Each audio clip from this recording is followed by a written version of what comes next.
दोस्तों, हम क्रिप्टो के संदर्भ में और वैश्विक बाजारों के संदर्भ में एक कठिन दौर से गुजर रहे हैं। S&P 500 में 10% की गिरावट आई। इसके बाद यह 20% तक गिरकर आधिकारिक मंदी के द्वार में प्रवेश कर गया। नैस्डैक ने भी इसी तरह पहले 13% और फिर 25% की गिरावट का अनुभव किया। हाल ही में 90 दिनों की देरी की खबर के साथ बाजारों ने तेजी से ऊपर की ओर गति पकड़ने की कोशिश की। बेशक हमने शायद नुकसान का 20% भी नहीं कवर किया है, लेकिन फिर भी ऊपर की ओर एक गति का होना एक अच्छी बात है। और हाँ, जब हम अभी देखते हैं बाजारों में ऑल्ट कॉइन बढ़ रहे हैं। क्यों बढ़ रहे हैं? क्या वृद्धि जारी रहेगी? हम इन पर नजर डालेंगे।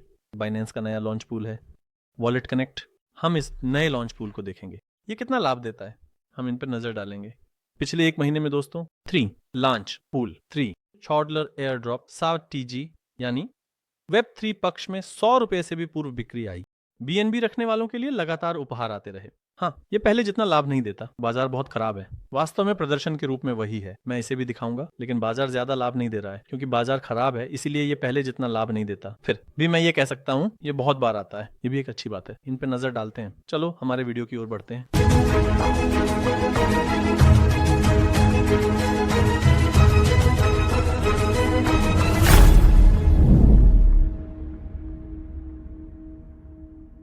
दोस्तों, जब बाजार खराब होता है तो हमारी भी बहुत सामग्री बनाने की इच्छा कम हो जाती है।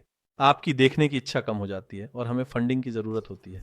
ऐसे में वीडियो बनाना भी मुश्किल हो जाता है। 2 हफ्तों से वीडियो नहीं बना सका। सच कहूं तो मुझे वीडियो बनाना भी याद आ रहा है। आज हम क्या देखेंगे? हम थोड़ा बाजार के बारे में बात करेंगे और इस नए लॉन्च पूल प्रोजेक्ट में कैसे शामिल हों, क्या करना होगा, इन पर नजर डालेंगे।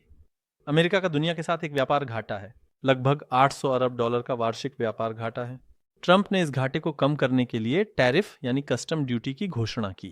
बाजार ने बहुत कड़ी प्रतिक्रिया दी और सही भी था, क्योंकि कहा गया कि व्यापार युद्ध शुरू हो रहा है। वर्तमान में कई देशों के साथ बातचीत चल रही है। चीन को छोड़कर अमेरिका ने सभी के साथ 90 दिनों का विस्तार निर्णय लिया। बेशक ये चीजें हमें तनाव देती हैं, लेकिन हमें सुकून देने वाली चीजें क्या हैं? फेड मई और जून में ब्याज दरों में कटौती कर सकता है। देशों की M2 मुद्रा आपूर्ति बढ़ रही है। ये सभी चीजें सामान्य रूप से क्रिप्टो के लिए अच्छी हैं। दोस्तों, अब इस क्रिप्टो पक्ष में वृद्धि का मुख्य कारण टैरिफ का विस्तार और इस प्रक्रिया में एक समाधान का मिलना है। अन्य देशों के साथ समाधान मिल सकता है और अंत में चीन के साथ एक मजबूत समझौते के पूरा होने की संभावना है। वर्तमान में बाजारों में एक ऊपर की ओर गति आई है और हम एक निचला क्षेत्र देख चुके हो सकते हैं। जोखिम हमेशा होते हैं और मुझे लगता है कि हम कुछ समय के लिए इसी तरह ऊपर की ओर बढ़ सकते हैं। क्रिप्टो के संदर्भ में जैसे जैसे समझौते होते हैं, अच्छी खबरें, जैसे जैसे अच्छी खबरें आती हैं, अच्छी चीजें भी हो सकती हैं। तो टिप, अब हम लॉन्च पूल की ओर चलते हैं। लॉन्च पूल क्या है? हम BNB को लचीले तरीके से स्थिर नहीं कर रहे हैं। वास्तव में हम इसे कहीं स्थिर कर रहे हैं, लेकिन लॉक नहीं कर रहे हैं। BNB को स्टेक करके बदले में एक नया टोकन प्राप्त करने की क्षमता। आप सभी ने पहले ही इस लॉन्च पूल की अवधारणा को समझ लिया है। अब ये कितना लाभ देता है, मैं आपको वास्तव में इसे गणितीय 100% मूल्यों के साथ समझाऊंगा। इससे पहले हम ये बात करें BNB या FOST। ये बहुत पूछा जा रहा था। अब आप वैश्विक स्तर पर भी चयन कर सकते हैं। TR में आप केवल BNB के साथ भाग ले सकते हैं। वैसे अगर आप बाइनेंस के सदस्य नहीं हैं, स्क्रीन पर दिख रहे QR कोड को स्कैन करके या वीडियो विवरण में दिए गए लिंक पर क्लिक करके आप बाइनेंस के सदस्य बन सकते हैं और इन लॉन्च नीतियों में भाग ले सकते हैं। $20 जीत सकते हैं मेरे दोस्तों। तो अगर BNB F2ST का विकल्प होता तो क्या होता? ऐसी स्थितियां हैं। उदाहरण के लिए F2ST में एक गिरावट हुई थी, यानी एक F2ST $1 से नीचे गिर गया, फिर उसने सुधार किया। स्थिर सिक्कों में इस तरह के जोखिम हमेशा होते हैं, लेकिन इसके अलावा जब आप $1 है कि सोच के साथ चलते हैं, तो ये कम जोखिम वाले क्षेत्र में दिखाई देता है। BNB में भी मैंने लंबे समय के लिए खरीदा। जब ये $30 था तब भी क्या मैंने कुछ इकट्ठा किया? $50 पर भी, $200 पर भी, $600 पर भी, और लगातार गतिविधियों में भाग लिया। थोड़ी देर में जब आप देखेंगे कि यह कितना लाभदायक है, तो आप खुद निर्णय लेंगे। अब दोस्तों, आप कैसे शामिल हो सकते हैं? मैंने बाइनेंस ऐप खोला। देखिए स्क्रीन पर लॉन्च पूल है। हम यहाँ आते हैं और VCT लॉन्च पूल पर क्लिक किया, फिर पार्टिसिपेट पे क्लिक किया। आप BNB, FTSD या USDC के साथ शामिल हो सकते हैं। मैंने BNB को चुना और यहाँ दोस्तों, जितनी राशि के साथ आप शामिल होना चाहते हैं उसे दर्ज करें और नीचे कंफर्म पर दबाएं, तो आप इसे सुरक्षित कर लेंगे। जब चाहें यहाँ आकर अनलॉक पर दबाकर इसे वापस भी ले सकते हैं। उसी तरह यदि आप USDC के साथ शामिल होना चाहते हैं तो आएंगे दोस्तों, यहाँ आप USDC को दिखकर लॉक करेंगे जितने के साथ आप शामिल होना चाहते हैं। अब हम आ गए हैं मेरे सबसे पसंदीदा हिस्से पर। मुझे लगता है कि यह वह हिस्सा है जिसमें आप भी मजा लेते हैं। कितना कमाया? अभी आप मेरे सामने तालिका देख रहे हैं दोस्तों। मैं नीचे की ओर जा रहा हूँ। कभी कभी $5000 के साथ शामिल होकर $300 भी कमाए हैं। वही पैसा बढ़ता गया।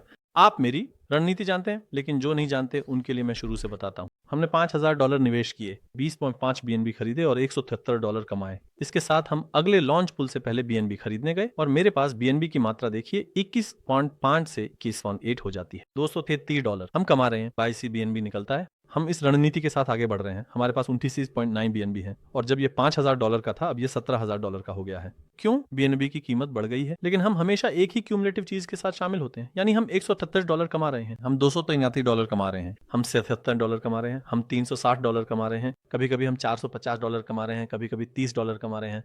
लेकिन जब हम इसे देखते हैं तो पिछले महीनों में एक गंभीर गिरावट है कुंगा। देखिए $14, $80, $30, $20, $12, $36, $13 के रूप में जा रहा है। बेशक डॉलर दी के ड्रॉप्स थोड़ी कम कमाई कर रहे हैं। लॉन्च पुल्स में $30-40 के बीच कमाई होती है इस अवधि में। वास्तव में लॉन्च पुल का प्रदर्शन खराब होने के कारण नहीं, बल्कि इस वजह से गूंस सूचीबद्ध हुआ और $36 कमाया। हम गूंस के मार्केट कैप को देख रहे हैं, बिकात न $30 मिलियन। पेंगुन ने लॉन्च पुल किया था, उन्होंने इस क्षेत्र में गंभीर प्रगति की थी। हम पेंगुन के मार्केट कैप को देखते हैं, $3 बिलियन, यानी 100 गुना। यानी वास्तव में अगर इसका भी मार्केट कैप ऊंचा होता तो $600 कमाता अगर वही मार्केट कैप हासिल करता। यानी अब मार्केट कैप्स बहुत ही अक्षम हो गए हैं। क्यों? पूर्व बिक्री खराब बाजारों में कम मार्केट कैप के साथ खुलती है, क्योंकि खरीदार नहीं मिलते, कोई भी जोखिम लेने के लिए तैयार नहीं है। इसलिए हम बहुत गंभीर रूप से कठिन समय से गुजर रहे हैं, ऐसा कह सकता हूं। लेकिन यहाँ एक बात है दोस्तों, Web3 का पक्ष है। देखिए पिछले एक महीने में हमने 7 Web3 10 बिक्री में भाग लिया। यहाँ स्क्रीनशॉट्स भी हैं। इनमें से एक BMT ने $92 कमाए, इसने $143 कमाए, पार्टी ने $150 कमाए, किलो एक्स ने $56 कमाए, फिर $26 और अतिरिक्त दी। मीट नेटवर्क ने $100 कमाए दोस्तों। लेकिन फिर बिक्री में गिरावट आई। यहाँ भी कुल मिलाकर यानी एक महीने में हमने $534 कमाए। कितना? 3 BNB से, यानी $1800 से एक महीने में $530 दिए। मौके इन खराब बाजारों में भी होते हैं, ध्यान से अनुसरण करना आवश्यक है मेरे विचार में। तो ये मेरी रणनीति है। आप लॉन्च पूल में किस तरह की रणनीति अपनाते हैं? क्या आप BNB के साथ भाग लेते हैं? भाग लेने से पहले BNB खरीद कर भाग लेते हैं और फिर बेचते हैं, जो कि एक जोखिम भरी रणनीति है, या मेरी तरह लंबे समय तक रखते हैं? ऐसे लोग भी हैं जो भाग लेते हैं और प्राप्त टोकन को BNB में परिवर्तित नहीं करते, बल्कि टोकन के रूप में रखते हैं। इस तरह से एक टोकन का पोर्टफोलियो बनाने वाले भी हैं। आपकी रणनीति कैसी है दोस्तों? अब मैं फिर से एक बहुत महत्वपूर्ण चेतावनी देना चाहता हूं। यह टोकन, जैसे कि अभी वॉलेट कनेक्ट है, इसे इधर उधर से बिल्कुल न खरीदें। ये सभी धोखेबाज हैं दोस्तों। जब यह सूचीबद्ध हो जाए तो आप इसे केवल बाइनांस के माध्यम से या लॉन्च पूल पर खरीद सकते हैं। किसी और जगह से जो भी आप खरीदते हैं वे सभी धोखेबाज होते हैं, क्योंकि हम कुछ ही मिनटों में कॉइन बना सकते हैं। लोग भी ऐसा ही करते हैं। दोस्तों सुनने के लिए धन्यवाद। अगर आपके कोई सवाल हैं तो आप उन्हें टिप्पणियों में लिख सकते हैं। एक और वीडियो में मिलने की आशा के साथ अलविदा।